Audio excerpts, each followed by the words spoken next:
Okay, so hey guys, and welcome back to another weekly fighting roundup. If you are new around here though, and you haven't yet subscribed, please do so. Like the video if you do indeed like the video, and let's get straight into it. So, of course, starting off with the boxing news. So, Gilly is set to fight Egginton February 24th. Good to see Gilly fighting a tough fight. It's a guy who I've had the pleasure to speak to, not on this channel, but I might be at this possible fight, hopefully. McKenna will fight Udofia January 20th. WBA could order Joshua to fight Piccoli after fighting Ngannou. Zhu is in talks to fight Ortiz Jr. That's, like I said in my prediction, for the Ortiz Jr. versus Lawson fight. Zhu versus Ortiz Jr. is a great fight, and I really hope that it does actually end up happening.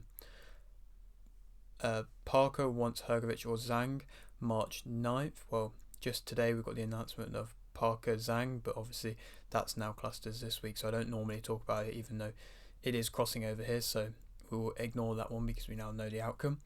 Diaz is set to fight Masvidal in March. MMA based news, boxing, the actual sport, so I thought I'd add it in there, and it's an interesting fight. I mean, I don't think it's going to be that it's going to be no kind of good technical boxing ability, but I'm sure it'll be entertaining, the build up and everything.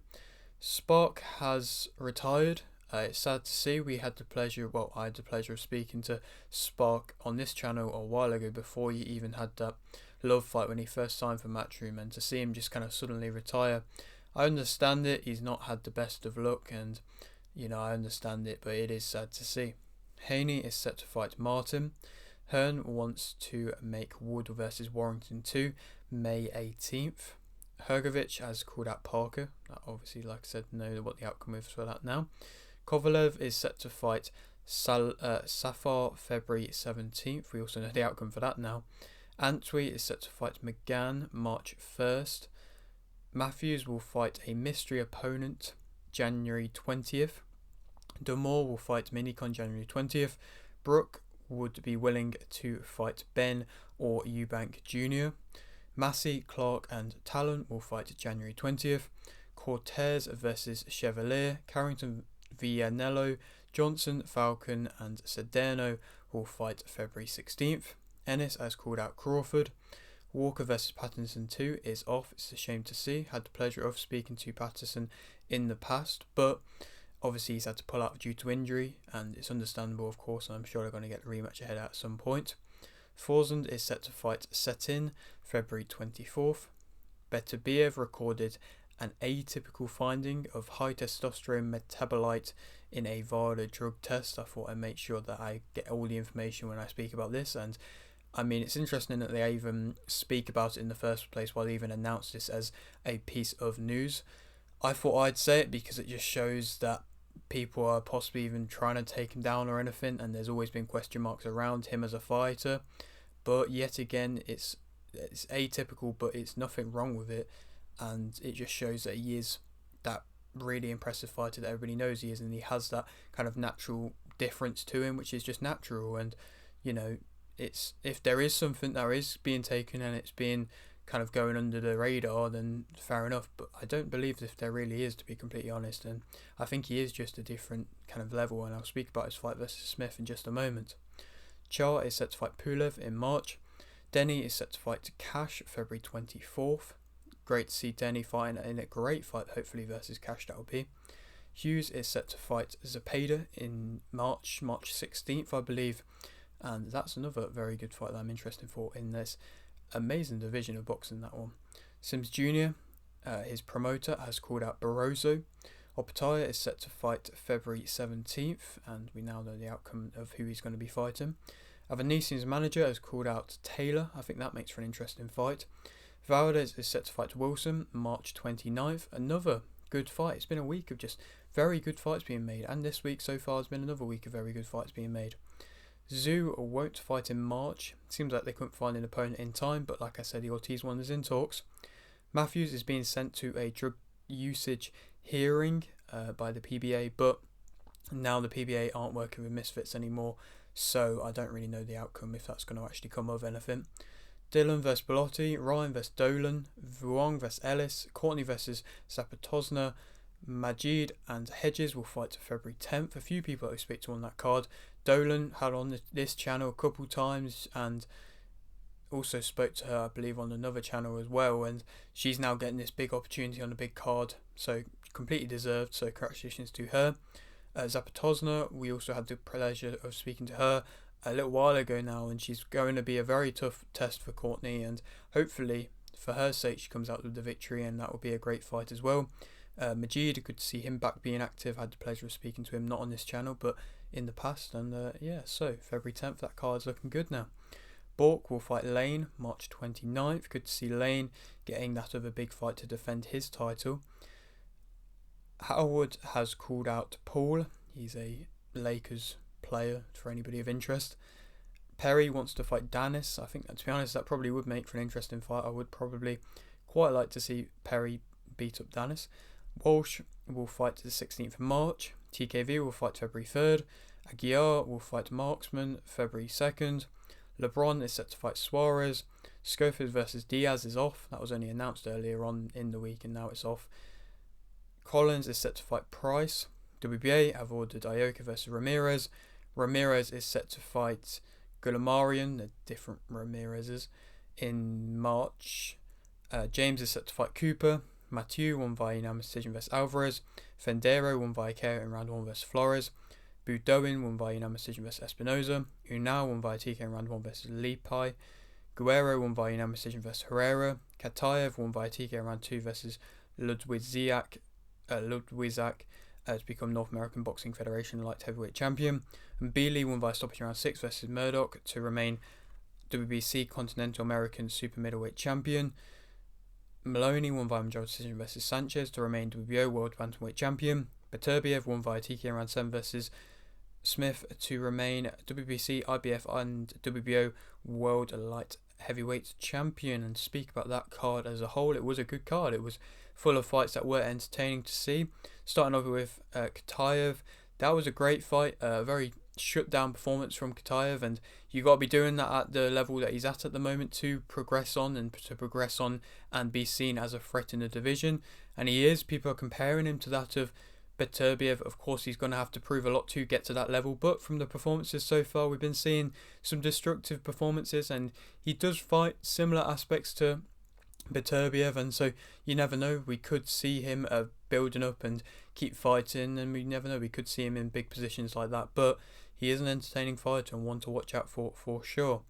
And Bealey's win versus Murdoch, it was a stoppage that was just destructive. Murdoch, fair play to him for being in the fight for so long. I thought he would probably end up taking a knee or whatever, or even getting actually knocked out. Some of the shots he was taking was very impressive, but Bealey, the way he picks his shots and being so comfortable at an in-close range with the angles that he finds, and just the speed that he lets off with his combinations when he does throw them, and the fact that he is continuously throwing with such intent throughout the whole fight, it's just very impressive. I think he could possibly struggle against a really high level counterer, but so far he's been looking very good, and I would like to see him progress into another big opponent now, and into a big name opponent. Like I've been saying the past couple fights, I feel like his time is most definitely now to fight one of the top level guys in the division. Maloney's performance, I got the prediction wrong, I got the one right from Bealey. For Maloney, I got it wrong. I thought he would have lost. It was a close fight. People were saying that it could have gone either way. It was a very close fight. It was, in my opinion, a fight which I'd like to see again. I knew that Sanchez would be coming to fight and be willing to give his all and be a really game in front of your face opponent. Maloney did well on the back foot. He used his pace and stuck in the fight the whole time, took some big shots of himself and proved that he can still take a shot, to be fair to him, and he did let off with the speed possibly better shots at times. But it was a close fight, and like I say, I wouldn't mind seeing it again. But congratulations to Maloney. And then the Beterbiev-Smith fight, another destructive performance from Beterbiev. I think he showed more in this fight, in which he's shown in the Anthony Yarde fight. I think he started quicker than he does normally. He came on the front foot instantly in the first round. There was a couple of rounds where he did slow down a little bit, but either way, the counters that he was landing was very crisp, and he was very accurate and a bit more, in my opinion, controlled. And the fact that he managed to do what he did and get the stoppage coming off the back foot when people were questioning what his ability was on the back foot. Even myself at times, I wasn't sure how good he would be on the back foot. but the way he just completely shut him down with the counters on the back foot was very impressive and showed a different aspect to his game. And of course, the power is always going to be there. And like I say, a very good performance. The Bivol fight is most definitely going to happen now, and I can't wait for it. And yeah, it's going to be a great fight, which in my opinion, it is a true 50-50 fight. I genuinely, at this very moment in time, don't have a clue which way I would predict it. Moving on though, Jugda won via TK round 4 versus Zyber. Bialek won via TK round 2 versus Herstke. Reese won via KO in round 2 versus Talarek. Vogel won via unanimous decision versus Beigol. Ochman won via KO in round 1 versus Kulanova. Guemues won via KO in round 1 versus Yildirim. Ruperich won via unanimous decision versus Batiki to become WBC World Atomweight Champion. Saudi won via majority decision versus Gable to become WBO European Super Welterweight Champion. And just to speak about the fight which I did the prediction for on that card, Ruperich, Batiki, all the women's fights that were the ones I did predictions for the world title fights. I got to see highlights and little bits of clips of the fights of the Ruperich one and the name slipped my head, Haruta one. But I didn't get a chance to watch the Kuroki one or the Yamanaka one because I just couldn't really seem to find any footage of it. But from what I saw from the Ruperich one, she looked good on the back foot. She looked like she was kind of going in and out and wasn't really getting hit too much. She was coming in, throwing a couple and then stepping out and was being quite disciplined in that aspect and just completely shut out Batiki. She was occasionally throwing out the shots, the singular shots, but she was just getting out point scored the whole time, and fair play to Ruperich. I think this is her weight and I think she's going to be able to beat majority of the fighters possibly in this division. But of course now she's got to compete with a couple more fighters, which I'm going to speak about in just a moment, who of course also found their success in the atomweight division this last weekend. Nuki won via TK in round 6 versus Singh to become WBO Asia Pacific Bantamweight Champion. Fuke won via majority decision versus Yagio. Nakano won via majority decision versus Yoshikawa to become WBO Asia Pacific Minimum Weight Champion. Hiruta won via TK in round 6 versus Park to remain WBO World Super Flyweight Champion. Matsuda won via split decision versus Kuroki to become WBA and WBO World Atomweight Champion. Yamanaka won via unanimous decision versus Iwakawa to become IBF World Atomweight Champion. Forgot to say, got my Ruperich prediction right. Hiruta fight versus Park was the main one I did my prediction for. I got it wrong. Fair play to Hiruta. She came on the front foot. She was aggressive. Her shots were quite wild, but they were landing with intent, and she managed to get the stoppage in the end. And she did look like she was completely battering Park, to be fair. And you know, she's going to be a big name in the division and she's going to have eyes on her. She's clearly got a big fan base in Asia, and I think she's going to bring that over to any big fights that she hopefully has this year, and I would like to see them big fights become available to her.